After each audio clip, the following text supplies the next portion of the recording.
धन की लूट तो हो रही, लेकिन तुम्हें धन दिखे तब ना। नदी बही जा रही लेकिन तुम्हें प्यास लगे तब ना, तो तुम पियो। प्यासे को नदी दिखाई पड़ती, और प्यासे को नदी हजारों मील दूर भी बह रही हो तो भी वो यात्रा करके नदी तक पहुंच जाता है। और गैर प्यासे के सामने, घर के सामने से बहती हो गंगा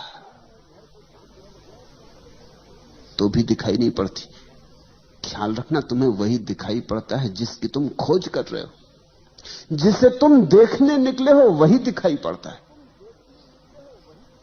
कहते हैं चमार जब रास्ते पर चलते लोगों को देखता है तो उसे सिर्फ लोगों के जूते दिखाई पड़ते, सिर्फ जूते दिखाई पड़ते हैं। जूते ही खोजने चला है, जूतों से हिसाब लगाता रहता है।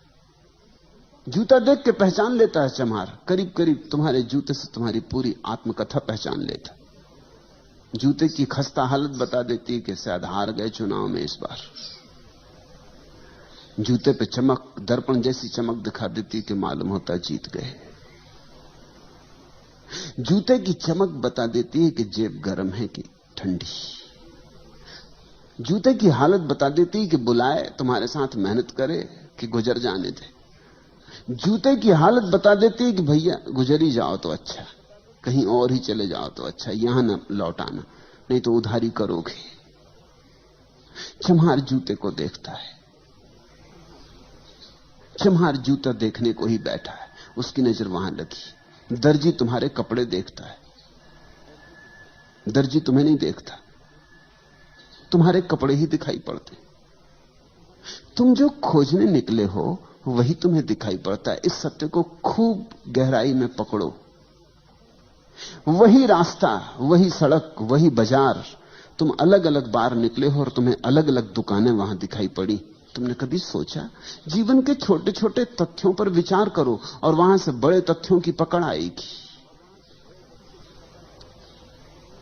जब तुम भूखे होते हो तो भोजनालय और रेस्तरां और होटल यही दिखाई पड़ते। उपवास करके एक दिन जाओ बाजार में और तुम पाओगे अरे इतने रेस्तरां हैं यहां, इतनी होटलें, इतनी दुकानों पर भोजन बिक रहा है। ये तुम्हें कभी ख्याल में ना आया था। तुम भरे पेट निकले थे, ख्याल में आने का कोई कारण न था। फिर एक दिन भरे पेट जाओ, फिर वो दिखाई ना पड़ेंगे। जिसकी काम वासना पीड़ित है उसे रास्ते पर पुरुष नहीं दिखाई पड़ेंगे, स्त्रियां दिखाई पड़ेंगी। उसे पुरुष छूट ही जाएंगे, पुरुषों को वो मद्देनजर कर जाएगा। वो गुजरेंगे जरूर लेकिन उनकी कोई छाप ना बनेगी। लेकिन जिसकी काम वासना तृप्त है उसे स्त्री पुरुषों से कोई भेद नहीं पड़ेगा। और जो काम वासना के पार जा चुका है उसे तो यह भी भेद करना मुश्किल हो जाएगा कि कौन स्त्री है कौन पुरुष है। स्त्री पुरुष का भेद तुम तभी तक करते हो जब तक तुम्हारे भीतर तलाश है, तुम्हारे भीतर वासना प्रदीप्त है।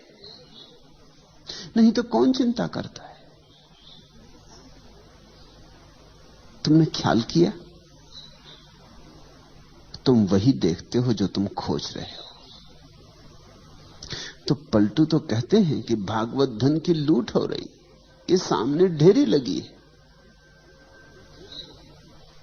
लूट सको तो लूट लो।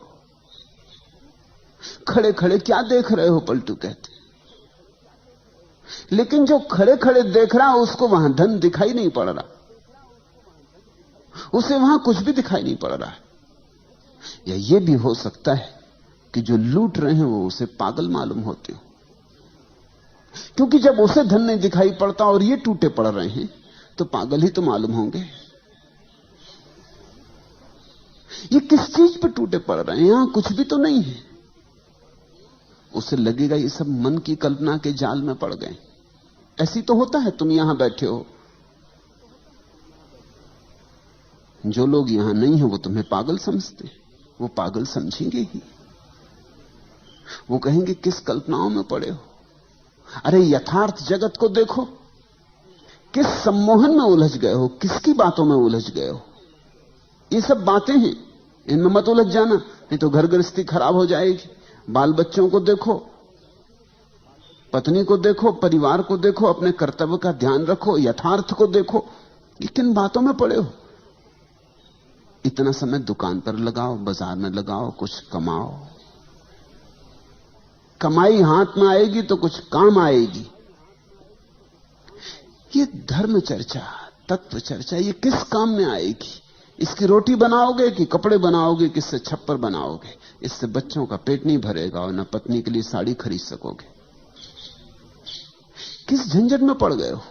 लोग तुम्हें समझाते हैं, लोग तुम्हें कहते होंगे अभी भी लौट आओ, अभी ज्यादा नहीं गए हो, नहीं फिर पीछे लौटना मुश्किल हो जाएगा, कहीं ज्यादा मत उतर जाना इसमें, होश हवास ना खो देना, औरों ने खो दिया है।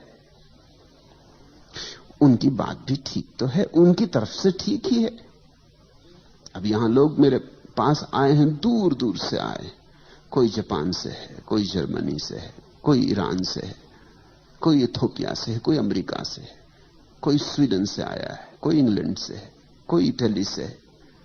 दूर दूर से लोग आए, करीब करीब जमीन के हर तरफ से लोग यहां मौजूद हैं, सिर्फ चीन और रूस को छोड़ के, क्योंकि वहां से आ नहीं सकते।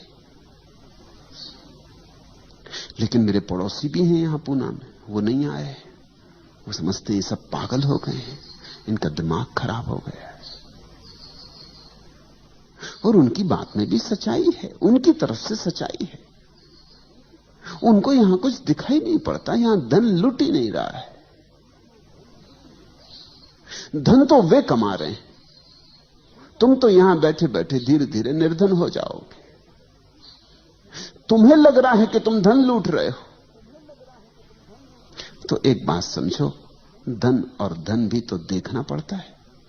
जिन्हें बाहर की वस्तुओं में धन दिखाई पड़ता, उन्हें भीतर की वस्तुओं में धन नहीं दिखाई पड़ता। जिन्हें भीतर की वस्तुओं में धन दिखाई पड़ जाता, उन्हें बाहर की वस्तुओं में धन नहीं दिखाई पड़ता। बुद्ध ने अपना राजमहल छोड़ा तो उनके सारथी ने, जब उन्हें छोड़ने गया जंगल में, उसने उनके पैर पकड़ लिए। सारथी ने, बूढ़ा सारथी, बचपन से बुद्ध को रथ पर घुमाया किया है, बचपन से बुद्ध को बढ़ते हुए देखा है, उसका भी बेटे जैसा लगाव है बुद्ध से। उसने बुद्ध के पैर पकड़ लिए और कहा कि ये क्या कर रहे हो, जंगल में कहां जा रहे हो? इस महल को छोड़कर, इस संगमरमरी महल को छोड़कर, उस सुंदर यशोधरा को, तुम्हारी पत्नी को छोड़कर, उस नए नए पैदा हुए बेटे राहुल को छोड़कर, अपने बूढ़े बाप को छोड़कर तुम जा कहां रहे हो? तुम बूढ़े बाप के हाथ की लकड़ी हो, और ये सुंदर महल और ये सारा वैभव जंगल में मिलेगा क्या? तुम मुझसे पूछो, मुझ बूढ़े से पूछो, मैं जंगलों में खूब भटका हूं, वहां कुछ भी नहीं है।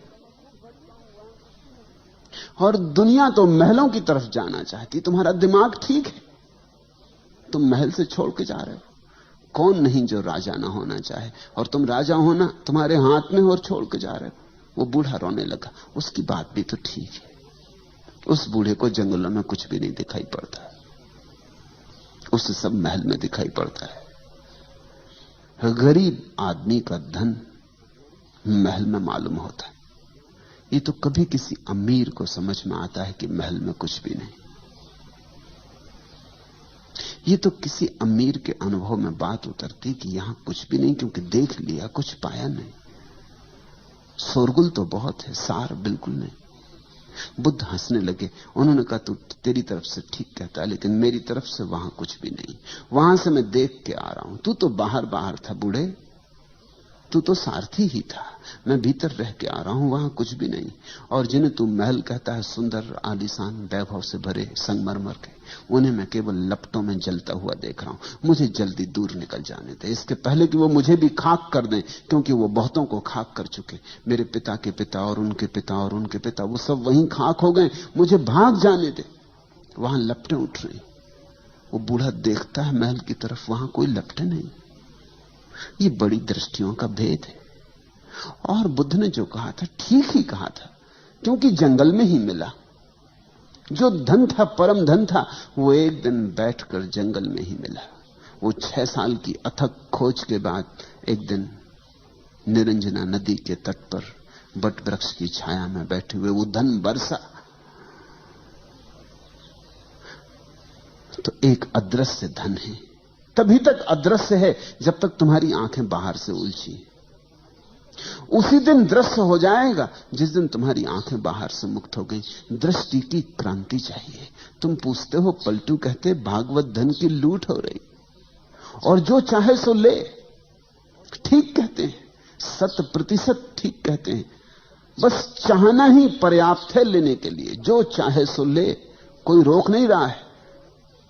समाधि का धन ऐसा है कि उसे कोई भी रोक नहीं रहा है, तुम्हें कोई बाधा नहीं डाल रहा है। मगर बड़ा मजा है, जिस धन पर बड़ी बाधाएं हैं, जो तुम्हें मिलना एकदम आसान नहीं, उस पर तुम टूटे पड़ रहे हो।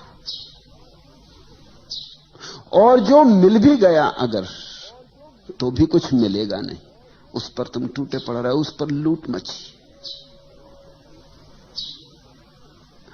और जो धन कोई भी छीनने को नहीं मालूम हो रहा, और जो धन इतना है कि सभी को मिल जाए तो भी न्यून नहीं होता, उस धन की तरफ तुम जा भी नहीं रहे हो। तुम सब भागे जा रहे हो बाहर की तरफ, और तुम्हारा धन तुम्हारे भीतर है। तुम्हारा धन तुम हो। तुम्हारे होने में, तुम्हारी सत्ता में तुम्हारा धन है। तुम्हारे शून्य में, तुम्हारे मौन में तुम्हारा धन है। तुम्हारे अस्तित्व में समाया है धन। खजाना लेकर तुम आए हो, चाबी भी तुम्हारे पास है, लेकिन इस चाबी को तुम कभी भीतर की तरफ लगाते नहीं, बाहर की तरफ लगाते हो। यही आंखें जो बाहर की तरफ भाग रही, दूर दिशाओं में दौड़ी चली जा रही, यही आंखें लौटकर अपने धन को खोज लेती। यही हाथ जो और सारे संसार को पकड़ते फिर रहे हैं, इन्हीं हाथों में छिपी ऊर्जा भीतर की तरफ लौट के परम धन को संभाल लेती। लेकिन कोई रोकता नहीं, फिर भी तुम उसके प्यासे नहीं हो। तुम अभी संसार से थके नहीं हो। तुम्हें लगता है यहां शायद हो, आज नहीं मिला कल मिले।